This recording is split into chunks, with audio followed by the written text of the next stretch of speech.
네, 여러분 안녕하십니까. 코인 타임즈입니다. 12월 6일 오후 5시 20분이고 비트코인 현재 2280만원대.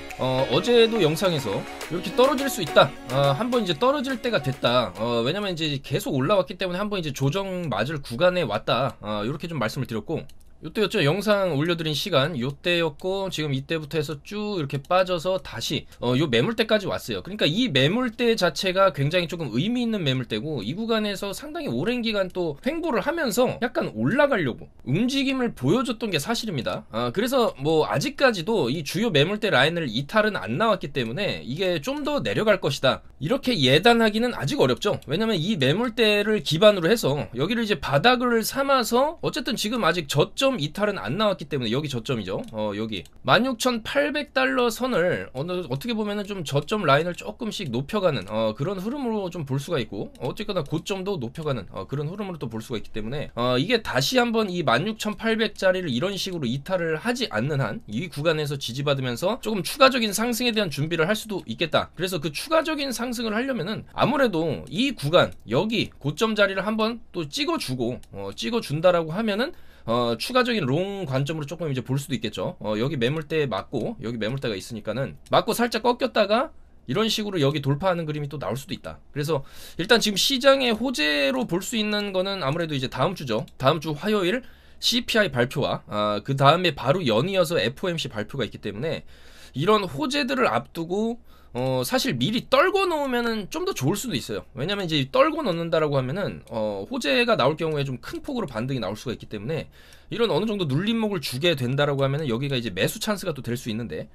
과연 그런 좀 뻔한 움직임을 보여줄 것인지, 아니면 오히려 이 구간에서 이제 누구나 밑에서 이제 입을 벌리고 있다, 누구나 매수하려고 이런 조금 한번 내려 찍어주기를 기다리고 있다라고 하면은 그런 기회를 안 주면서 바로 이렇게 올려치고, FOMC 금리 인상 발표하면서 50bp가 지금 유력하죠. 요렇게 발표를 하면서 오히려 가격이 좀 떨어질 수도 있는 그런 상황이겠다, 그렇게 좀 말씀을 드릴 수가 있겠습니다. 그래서 일단은 계속적으로 단기적인 접근을 통해서, 우리가 사실 차트가 계속 올라간다라고 해서 추세 매매대로 여기서 롱을 잡았다라고 하면 상당히 좀 뼈아픈 손실을 입을 수도 있었겠죠. 그렇기 때문에 지금은 약간 어느 정도 팍팍 찍어 눌러주면은 반등 롱을 잡는 그런 식의 단기 매매 기법도 유효할 수가 있고, 그 다음에 또 반대로 이제 어느 정도 쭉 올려주면은 숏을 보면서 이렇게 팍팍 내려박는 그런 숏 자리를 보면서 또 단기 매매를 했을 때 어차피 레버리지가 들어가기 때문에 수익을 조금 잘 챙길 수가 있다. 수익권은 웬만하면 줍니다. 이 파동 카운팅에 있어서 이 구간에 있어서는 사실 굉장히 크게 떨어졌지만, 굳이 이 구간에서 숏을 잡았다고 해서 이렇게 장기간 이렇게 끌고 가지 않아도 뭐 이 구간이든 이 구간이든 어느 구간에서든 그냥 익절 구간이 다 나왔다라는 거죠.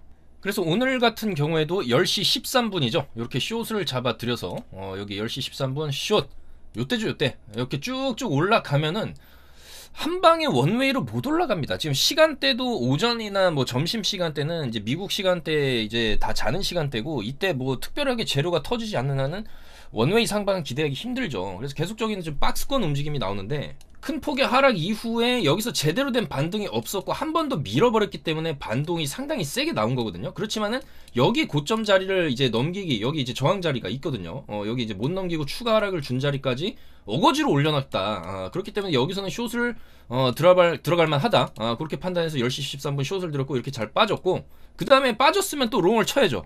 그래서 이렇게 13시 19분에도 롱을 들어가서 바로 이렇게 수익이 났죠. 수익권 들어가서 바로 이제 익절하면서 간다. 자, 그렇게 타점을 잡아드림으로 인해서 이렇게 15% 숏 수익, 자 10% 숏 수익, 30% 롱 8%, 숏 47%, 숏 22% 이렇게 수익이 났죠. 일단은 그 조금 거시적인 관점이 중요합니다. 그래서 대추세가 숏이면 숏을 잡는 게 유리하고, 대추세가 롱이면 롱을 잡는 게 당연히 유리한데, 횡보 장세에서는 굳이 무리하게 포지션을 잡진 않죠. 그래서 계속적으로 단기 타점을 잡아가면서 수익을 보고 있고, 조금 거시적인 관점에서 말씀을 드리자면은 지금 굉장히 중요한 매물대에 걸려있다. 이 여기 받침대거든요. 요 받침대를 만약에 이탈을 하게 되면은 그 다음에 여기 상승 추세 하단 라인까지 밀릴 수가 있어요. 요 라인이 이제 16,500달러겠죠.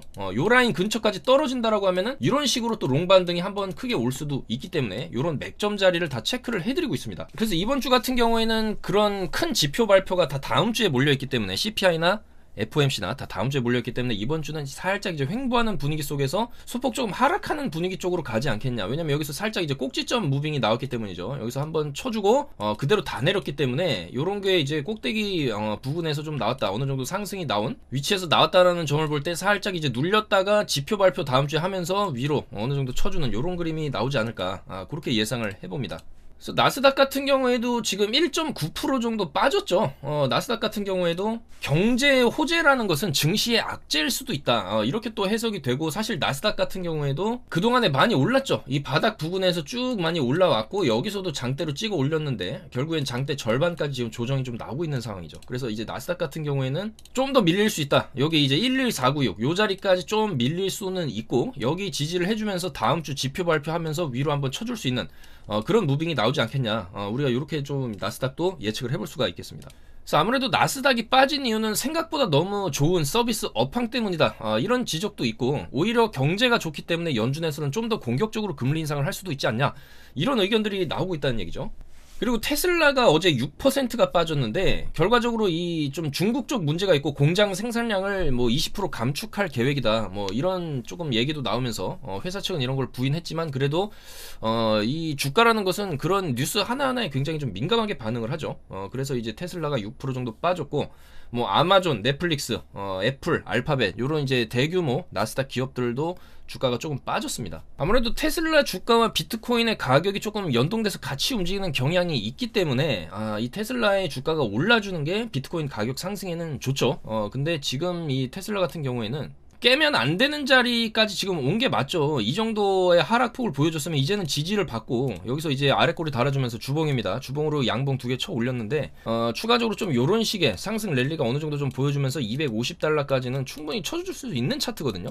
그래서 아마도 좀 다음 주 정도에 어느 정도 좀 움직임이 나오지 않겠냐. 이번 주 뭐 주봉 이런 식으로 음봉 마감한다 해도 다음 주에 양봉 키고 이런 식으로 2주 연속이죠. 2주 연속 양봉을 키는 이런 좀 반등세가 테슬라에게서 좀 기대를 해볼 수 있겠다, 그렇게 좀 보여집니다. 그리고 달러 같은 경우에도 1321원 소폭 반등을 하면서 1200대까지 갔다가 다시 조금 올라오고 있는 상황입니다. 지금 달러 인덱스 같은 경우도 이런 식으로 지금 이틀 연속 양봉을 켜주고 있거든요. 이렇게 되면은 달러가 지금 자리에서 살짝 또 반등을 할 수도 있는 또 그런 지지 구간이기도 하죠. 여기서 딛고 좀 크게 올린 자리이기 때문에 여기까지 빠졌다라고 하면은 여기 충분히 지지하고 한번 108원에서 110원까지도 반등 나왔다가 결과적으로 헤드앤숄더 패턴을 그리면서 내려가는, 아마 이런 좀 패턴이 나오지 않겠냐, 우리가 이렇게 예측을 해볼 수 있고, 단기간 달러 반등이 나온다라고 하면은 비트나 나스닥도 소폭 좀 하락을 좀 더 할 수밖에 없는 그런 상황이 될 수가 있겠다라는 것이죠. 자, 그리고 알트 코인들도 뭐 큰 뭐 변동성은 없죠. 이런 돈 프로토콜 이런 잡코인들 한 번씩 튀어주는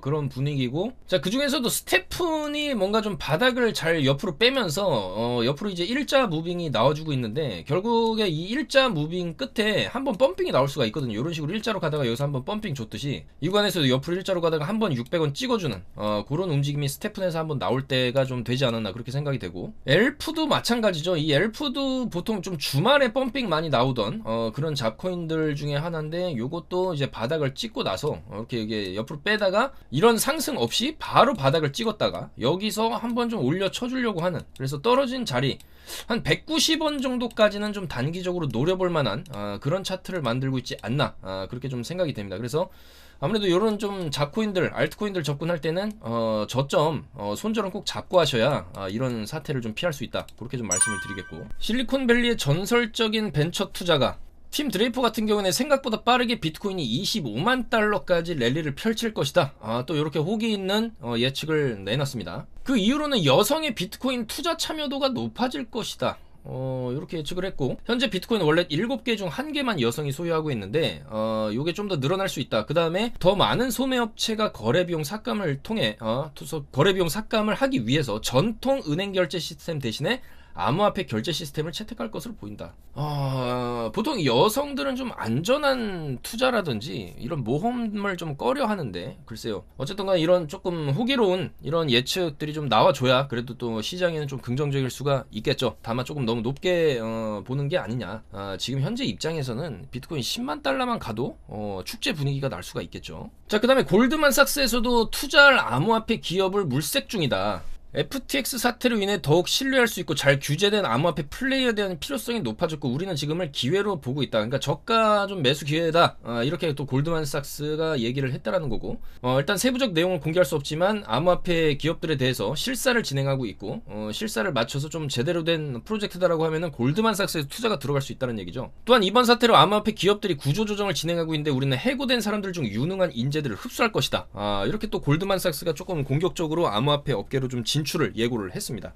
반면에 비트 채굴 산업의 메카 미국 텍사스주는 채굴자들이 지금 파산 위기에 또 몰렸다. 왜냐면 이제 비트 가격이 좀 올라줘야 얘네들도 채굴 단가가 있고 그걸 팔았을 때 이득이 남아야 되는데 지금 이득이 남는 상황이 아니라는 거죠. 가격이 너무 빠졌기 때문에. 그래서 비트를 채굴하기 위해서 전기를 제공하고 채굴 장비 구매에 있어서 대출을 또 활용할 수 있도록 지원까지 했고, 근데 그 대출을 사실상 갚기 힘든 상황이 왔다라는 거죠. 그래서 파산 직전에 있고, 이 BTC 채굴 산업이 무너지게 되면은 텍사스 정부는 막대한 타격을 또 입을 수가 있다. 이런 분석이 나왔습니다. 근데 결론적으로 이런 채굴자까지 파산하고 이 채굴자들도 채산성이 안 맞아서 비트코인을 집어던지는 이런 대규모 카피슐레이션이 나왔을 때가 진정한 또 바닥이었다라는 게 역사적으로 입증이 되고 있기 때문에 이것도 어떻게 보면 좀 바닥 시그널이다. 이렇게 좀 볼 수가 있겠죠. 자, 그래서 여전히 비트코인 같은 경우에는 뭐 큰 움직임 없이 지금 아까 말씀드렸던 이런 박스권, 지금 이 박스권 내에서의 단기 매매 전략은 위로 올라오면은 여기 결국에 좀 여기 쌍고 자리, 쌍고 숏 여기서 치면 또 이렇게 빠지겠죠. 그리고 만약에 여기를 돌파가 나온다. 그래도 숏을 어느 정도 물 타다 보면은 이렇게 빠지는 구간이 옵니다. 그래서 지금 이렇게 우리가 이제 숏을 들어갈 때 단타 매매를 할 때는 두 가지 전략이 있어요. 이렇게 올라가는데 있어서 나는 전혀 의심이 없다. 얘는 무조건 꺾어진다라고 생각하면 조금씩 물 타면서 조금 이제 비중을 늘려갔다가 한 번에 좀 수익을 극대화시키는 전략이 있고, 아싸리 요 정도 올랐을 때 쌍고 숏을 노리고 물량을 크게 들어가되 손절은 짧게 잡는 거죠. 손절은 짧게 잡았을 때 우리가 이런 식으로 빠지면 먹는 거고, 이렇게 올라가면은 위에서 다시 잡으면 됩니다.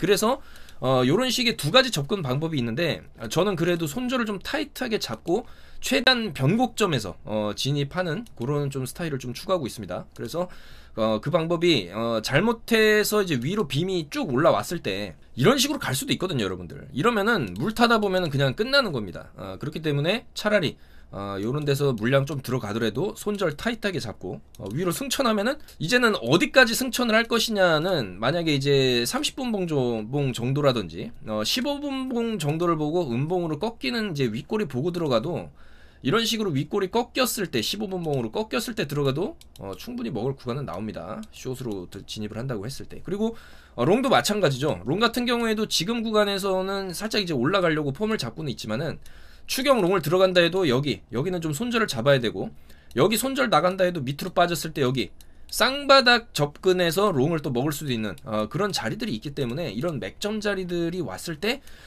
조금 이제 맹수가 토끼 사냥을 하듯이 그런 좀 접근 방법을 했을 때 수익을 또 잘 챙길 수 있지 않겠냐. 그리고 지금은 이런 식으로 단기적인 접근을 했을 때 이런 식의 수익도 챙겨갈 수가 있다. 요 30%라는 수익률은 여러분들이 뭐 업비트나 이런 거에서 지금 도저히 나올 수 없는 수익률이죠. 다만 이 조금 마진이라는 건 레버리지를 좀 써서 단기적으로, 어차피 단기적으로 보는 거니까 레버리지를 크게 들어갔는데 장투로 보게 된다라고 하면은 그거는 좀 잘못됐습니다, 여러분들. 물론 그렇게 해서 대상승장이 왔을 때는 롱으로 막 일주일, 2주일, 한 달, 2달을 버텨서 계속 고점 갱신하면서 올라갔을 때 수익권에 들어갔을 때는 안전하게 끌고 갈 수가 있겠지만은, 지금은 위로도 큰 무빙이 없고 아래로도 그렇다고 큰 무빙이 없는, 말 그대로 박스권 횡보 장세기 때문에 그 안에서 좀 이제 스페인이 축구하듯이 티키타카 하면서 그렇게 좀 짧게 방망이를 쥐고 매매를 하는 게 지금 유효할 수가 있겠다라는 것이죠. 그래서 최대한 좀 그런 식으로 접근을 할 거고, 중요한 건 다음 주다. 다음 주에 만약에 다음 주까지 해가지고 CPI 발표 전까지 눌러놓게 되면은 CPI랑 FOMC